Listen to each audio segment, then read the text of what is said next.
Welcome to new TV Telugu. ముఖ్యమంత్రి Chandrababu, YCP అధినేత జగన్ ఇద్దరు రాయలసీమ ద్రోహులేనని ఏపీ కాంగ్రెస్ అధ్యక్షురాలు వైఎస్ షర్మిల తీవ్ర స్థాయిలో విమర్శించారు. స్వప్రయోజనాల కోసం సీమ ప్రజల ప్రయోజనాలు తాకట్టు పెట్టి ఇద్దరు నాటకాలు ఆడారని ఆమె ఆరోపించారు. రాయలసీమ లిఫ్ట్ ఇరిగేషన్ ప్రాజెక్టు విషయంలో ఇరువురు నేతల వైఖరిని ఆమె తప్పుపట్టారు. వైసీపీ ప్రభుత్వంపై షర్మిల తీవ్ర స్థాయిలో ధ్వజమెత్తారు. గత 5 ఏళ్ల పాలనలో రాయలసీమ లిఫ్ట్ ఇరిగేషన్ ప్రాజెక్టు అంశంలో నిద్రపోయిన వైసీపీ ఇప్పుడు ఓటమి తర్వాత ఉద్యమాలు చేయడం సిగ్గుచేటు అని అన్నారు. అధికారంలో ఉన్నప్పుడు ఎన్జీటీ వద్ద బలమైన వాదనలు వినిపించకుండా, కేంద్రం నుంచి అనుమతులు తీసుకురాకుండా ఇప్పుడు ఆందోళనలు ఎందుకని ప్రశ్నించారు. 5 ఏళ్లు ప్రధాని మోదీకి దత్తపుత్రుడిగా ఉన్న జగన్కు అప్పుడు సీమకు నీళ్లు ఇవ్వాలని గుర్తు రాలేదా అని నిలదీశారు. జలయజ్ఞం ప్రాజెక్టులను 6 నెలల్లో పూర్తి చేస్తామని మేనిఫెస్టోలో పెట్టి సీమ ప్రాజెక్టుల వైపు కన్నెత్తి కూడా చూడలేదని ఆమె విమర్శించారు. మరోవైపు ముఖ్యమంత్రి చంద్రబాబు సంగమేశ్వరం వద్ద కాకుండా ముచ్చుమర్రి వద్ద ప్రాజెక్టు కడతామని చెప్పడాన్ని కూడా షర్మిల తప్పుబట్టారు. ఎవరిని మోసం చేయడానికి ఇద్దరు కలిసి ఈ నాటకాలు ఆడుతున్నారు.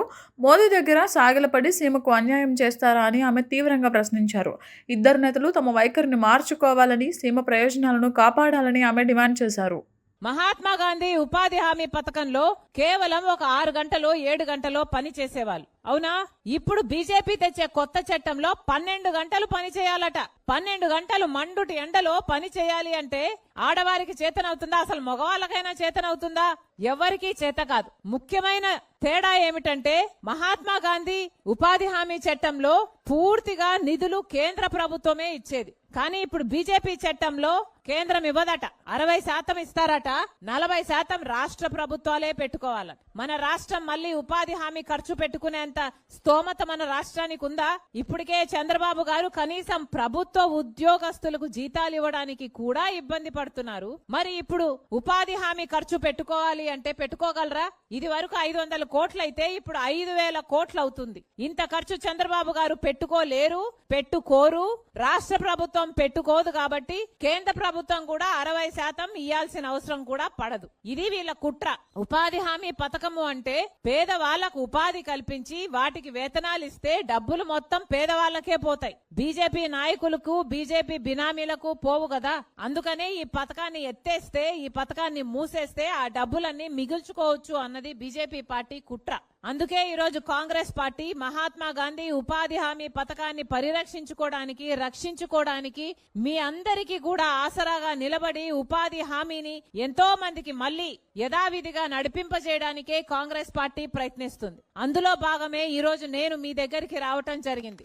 మన రాష్ట్రంలో చాలా సమస్యలున్నాయి. మన రాష్ట్రంలో రైతులకు సమస్యలున్నాయి, బిడ్డలకు ఉద్యోగాలు రావటం లేదు, చదువుకున్న బిడ్డలకు పీజీలు, డిగ్రీలు చదువుకున్న వాళ్ళు కూడా ఏ డ్రైవర్లుగానో పనిచేస్తున్నారు, గిగ్ వర్కర్లుగానో పనిచేస్తున్నారు. ఇలా ఎన్నో సమస్యలున్నాయి మన రాష్ట్రంలోనే. వీటన్నిటి కోసం పోరాటం కోసము కాంగ్రెస్ పార్టీ సిద్ధంగా ఉంది. కానీ మీ అందరూ కూడా కాంగ్రెస్ పార్టీ తరపున నిలబడాలి. కాంగ్రెస్ పార్టీని మీరు బలపరుస్తేనే కాంగ్రెస్ పార్టీ మీ తరపున పోరాటం చేయటానికి వీలవుతుంది. మరొకసారి చెప్తున్నాం, రాహుల్ గాంధీ గారు ప్రధానమంత్రి అయితేనే మన రాష్ట్రానికి 10 సంవత్సరాల ప్రత్యేక హోదా వస్తుంది. రాహుల్ గాంధీ గారు ప్రధానమంత్రి అయితేనే మన రాజధాని అప్పులు కాకుండా నిధులిచ్చి కట్టబడుతుంది. రాహుల్ గాంధీ గారు ప్రధానమంత్రి అయితేనే మన బిడ్డలకు ఉద్యోగాలు వస్తాయి. ఇవన్నీ జరగాలి అంటే మళ్ళీ మీరందరూ కాంగ్రెస్ పార్టీ తిక్కు చూడాలి. మీరందరూ కాంగ్రెస్ పార్టీ వైపు చూసి కాంగ్రెస్ పార్టీని మీరు ఆశీర్వదిస్తే తప్ప, మీరు బలపరిస్తే తప్ప కాంగ్రెస్ పార్టీ